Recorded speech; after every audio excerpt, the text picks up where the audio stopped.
হাদির জানাজায় দেখেছেন কিনা? দেখেছেন কিনা? কারা কারা দেখেছেন?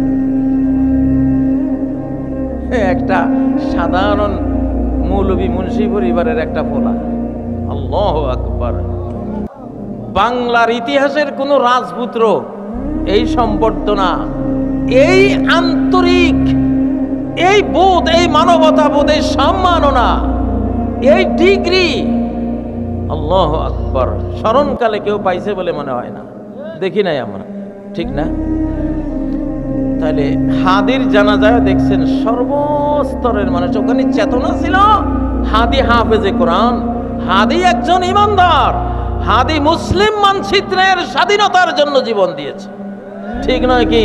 মুসলিম মানচিত্রে সে হার না মানা, স্বাধীনতার জন্য উজ্জীবিত জান কোরবান করা এক লড়াকু যোদ্ধা সে ছিল। আমাদের মানুষ ওইটাকে স্বাগত জানিয়েছে, দ্বীনুল্লাহকে সেখানে স্বাগত জানিয়ে। দ্বীনুল্লাহর প্রথম কথাই হলো স্বাধীনতা।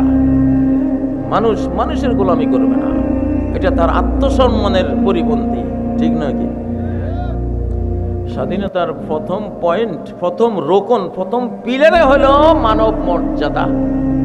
মানব ওয়ালাকাদ কাররামনা বনি আদম, সূরা বনী ইসরাঈল ৭২ নম্বর আয়াত, যে আমি বনি আদমকে, আদম সন্তানদেরকে আমার বিশ্বে, মহাবিশ্বে সবচেয়ে বড় সম্মান আমি দিয়েছি,